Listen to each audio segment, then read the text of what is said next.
Hi guys, welcome back. Today I will be starting another one of my fan fictions.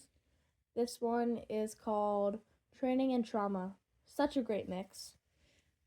Today I'm just going to be reading chapter 1 since I want to read chapter 2 on its own because of how long it is. I don't know. Currently this is at it's at 3 chapters. I'm writing the third one and just over 5,000 words currently. No, 6,000. Sorry. I have to get my facts straight. But yeah. So I'm going to start with chapter 1, and I hope you really enjoy. Chapter 1. A death and a funeral. All in the first chapter? Damn, that's rough. Good night, sweetie, his auntie said, planting a kiss on his temple. Good night, auntie, he said, kissing her on the cheek. She smiled as she walked out of the guest room and closed the door. The only light left in the room was the light coming from his all-night nightlight. He closed his eyes and listened for the sound of the front door closing. After about an eternity, which was only 5 minutes, he heard the front door close. He waited a few more seconds before quickly getting out of bed and rushing to his closet. He quickly grabbed a change of clothes. He grabbed a black t-shirt, black shorts, and some black fingerless gloves. After he changed into his new clothes and grabbed his packed yellow backpack, he unlocked his window, but he didn't climb out of it like you'd expect. Instead, he walked out through the front door of the apartment. As he walked out of the complex, no one batted an eye. Izuku made his way through the familiar underbrush of the forest. Why was 4-year-old Izuku sneaking out of his apartment at 9 p.m. on a Tuesday night? Well, to train, of course. Okay, let him explain himself. It had been a week since Izuku had been diagnosed quirkless, and his life had gone to shit. After his mom told his dad he was diagnosed quirkless, his dad had tried to engulf Izuku in flames. His mom had moved in front of him and was engulfed in flames instead. Izuku could still hear her scream. It made him feel sad. After his mother was engulfed in flames and turned to ash, his father rounded onto him. "You monstrous child!" he bellowed, grabbing Izuku by the collar. "Do you see what you've done? You've caused your mother, my wife, to die just because she was trying to protect a worthless child like you. It's your fault she's dead." "Rah!" his father screamed in rage and let flames blast towards Izuku's face. But Izuku moved his face just in time to not get hit directly in the face, instead getting his neck burnt. He screamed in agony. His father then threw him to the ground, cursing him out while hitting him. Izuku sobbed as he took the beating his father gave him. After what felt like forever, which was 30 minutes, his father stopped hitting him and left the room to pack his stuff. Before leaving the apartment, Izuku stumbled to his feet. He was running on adrenaline as he made his way out of the complex and to his auntie and uncle's house. He knocked on the door. Uncle Masaru answered the door, holding Kachan. "Oh my," his uncle said, eyes wide with shock. "Help, Mom, please," he said as he passed out. The next thing he saw were white, sterile walls of Masutafu General Ward. When he turned his head, he saw a somber-looking auntie and a terrified-looking Kachan. "Hi," he breathed. "Zuku," Kachan said, jumping onto the cot and hugging him tightly. "You scared me." "Us," Auntie corrected. "Izu, what happened?" After his auntie asked, he explained everything, starting from when he was diagnosed that afternoon. She looked horrified by the time he was done. "Don't worry, sweetie. Uncle Masaru and I will make sure you stay safe," Auntie said, tucking a curl behind his ear. He nodded and gave her a small smile. That night, he stayed at the Bakugo's house. By the next morning, he was able to go back home. He did. Auntie had asked him if he was sure about it about 1,000,000 times. Only 5, but still. He had said yes every time. His auntie had agreed to let Izuku stay at the apartment during the day while either she or uncle was there with him. She said She said he could sleep there alone, but they'd be back in the house by 6. He had agreed to these terms. Even though he wanted to stay in his apartment, he decided against sleeping in his room. He had too many memories of his father in that room. He couldn't bear it. Less than 2 days after his diagnosis, Kachan and his friends decided Izuku was weak because he was quirkless. They started beating him up. This went on for a few days before Izuku had decided he needed to get stronger so he could protect himself. Now, we are back to Izuku trudging through the underbrush of the nearby forest.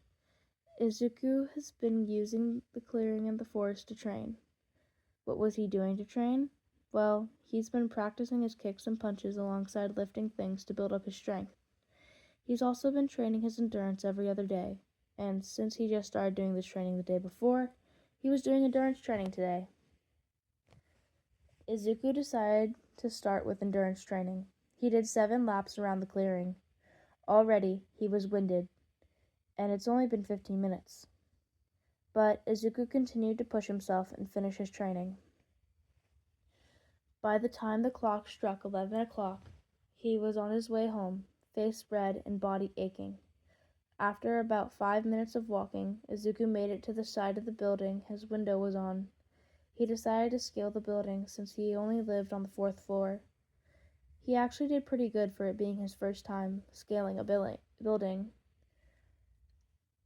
He made it to the window and only fell when he was trying to get his grip right. Once he made it to the window, he opened it and climbed through. Izuku quickly changed back into his All Might onesie. It made him happy, especially because his father hadn't liked the man, for some unknown reason. It made him think of his father, but it made him happy that it would have pissed his father off, even if his father was scary when he was mad. Anyway, after Izuku changed, he climbed back into bed and fell asleep. The next morning, he was awakened by the sound of hushed voices. "I can't believe All for One killed my daughter," a feminine voice whisper yelled.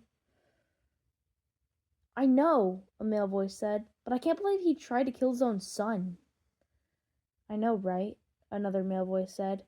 "I don't get why he felt the need to traumatize my nephew. Like, come on, he has enough trauma with you as his dad." That comment got a few to giggle. Izuku was curious about who this one-for-all person was. All for one. Y'all. All for one person was. He sounded really mean and scary, trying to kill people. Izuku shivered as he sat up and rubbed the sleep from his eyes.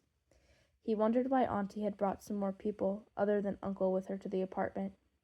"I can't wait until your successor beats the ever-living shit out of him, 7th, a new male voice declared. "Don't swear in front of the child, Banjo," the woman, 7th, said, most likely slapping the man named Banjo on the back of the head by the sound of it. "Sorry," Banjo said. Izuku yawned, drawing the attention of the 7 people in the room to him.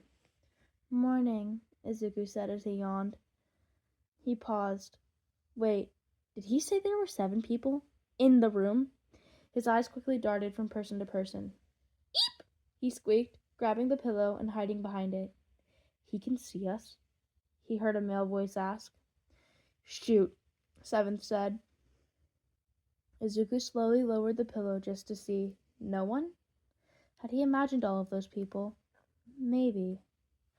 After a few seconds of sitting in silence, while staring at where the 7 people had been, he heard the front door open, indicating Auntie had arrived. He got out of bed and walked out of his room. "Hi, Auntie," he said, walking over to her. She smiled. "Hi, Izu," she said, hugging him and kissing his temple as she let go.